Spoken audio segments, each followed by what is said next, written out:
こんにちは。私はドンです。今年27歳です。今から小説しています。どうぞよろしくお願いします。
Tưởng lúc đến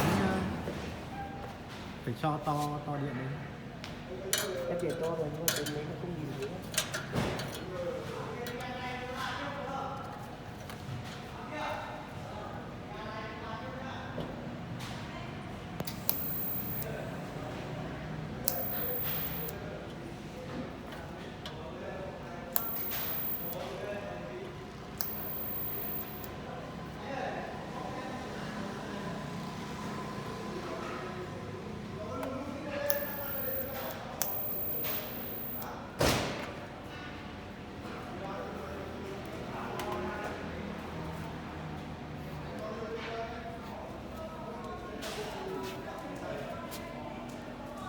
Kinh tế thấy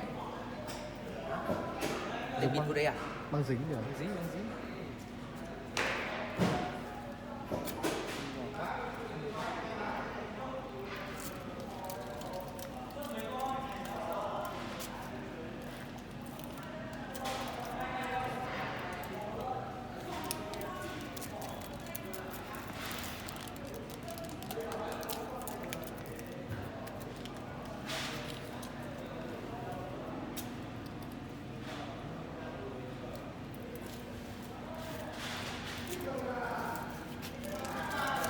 Công đoạn này tốn thời gian nhất. Cứ bình tĩnh thôi, không phải vội lắm.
dàn điện rung lên cái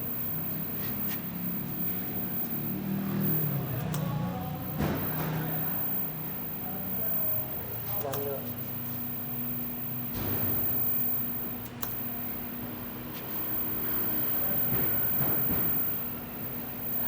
dàn nữa rất là điện này biết Chú bảo cái gì vậy? em bảo thành dàn điện của em đấy.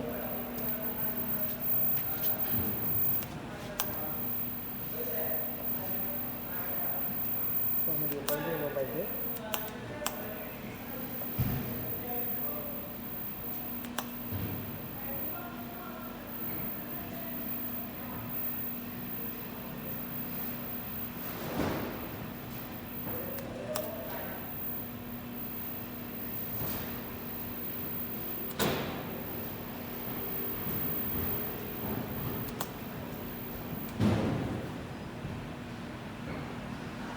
điện bao nhiêu đấy dài chung lưỡi giống như thế đúng không điện mạnh quá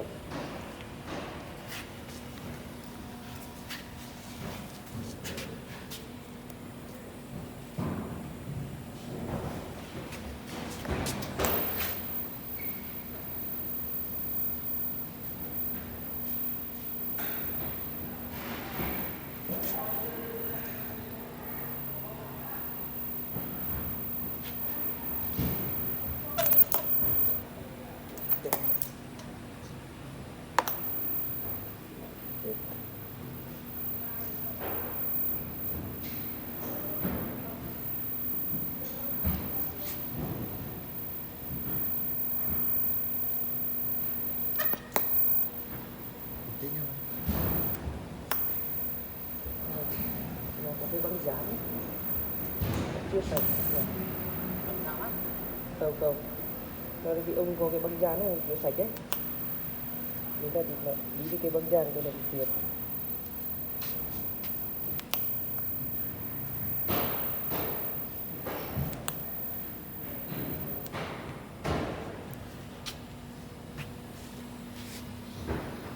Cái thùng đó. không chỉ có cái băng dán nó cái băng dán cũ đấy này nó dính lại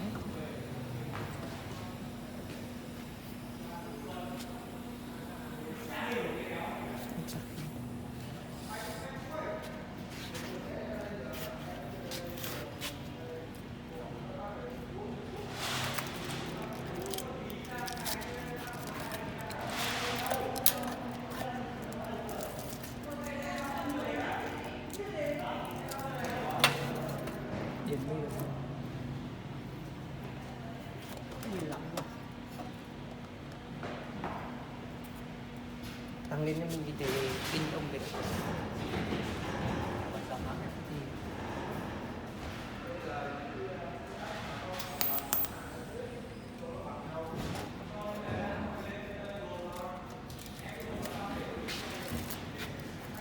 Nó có cái giấy nó không dính ở đâu. vâng vâng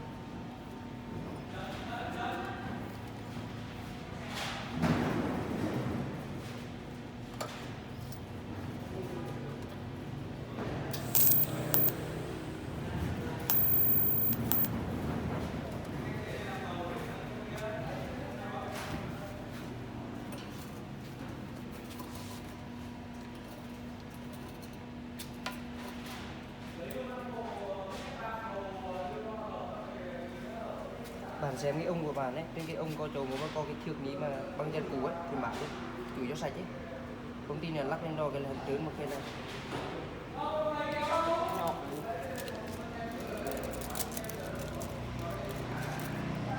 trớn cái là dễ bị trượt được lắm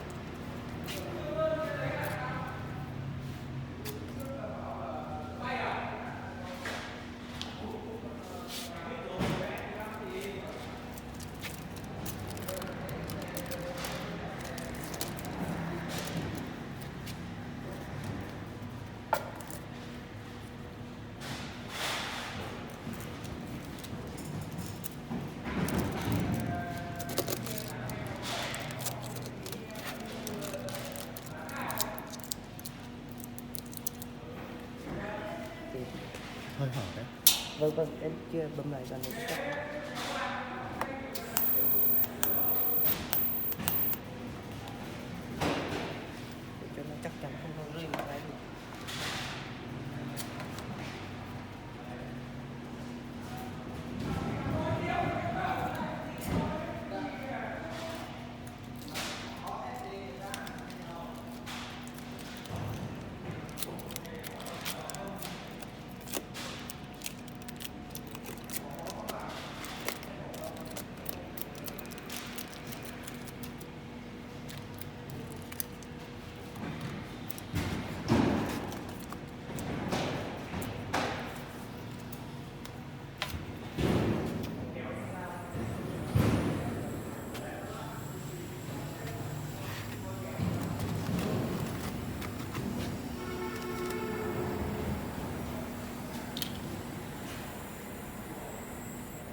Anh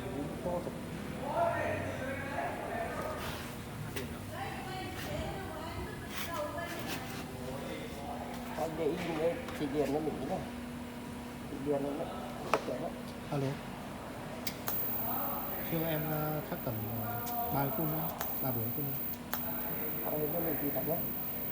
Vâng. Rồi. Chủ yếu là ưu tiên có tiếng tại vì tầm bay luôn ấy. Chứ là ngoài ra cũng không có gì. Vâng.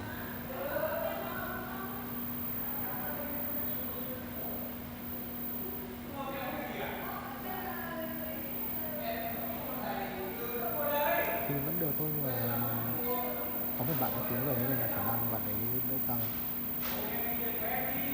Vâng. Có một bạn đỗ có lần nữa rồi. Không.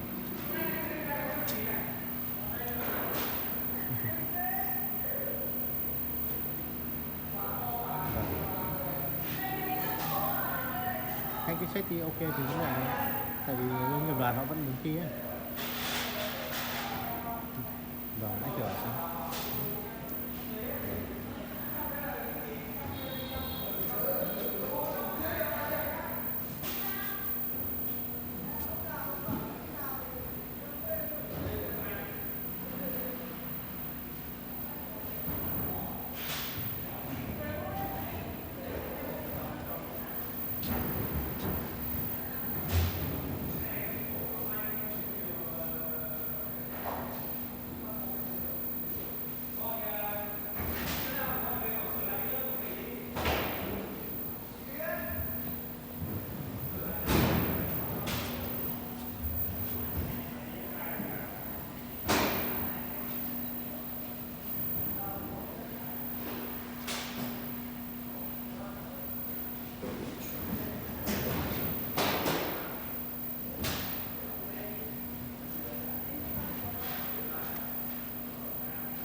Mình hàn đâu nhìn cái điền nó bao nhiêu đâu đấy.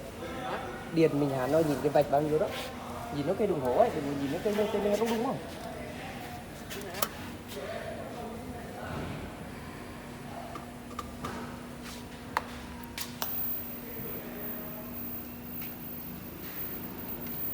Tặng lên cho mình thì thấy nhé. Hai đưa là được rồi. Không lắm quá. Để cho nó.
Còn hình ảnh thì mình chụp sau được đấy nhá. Ừ. Không phải quay. Quay qua.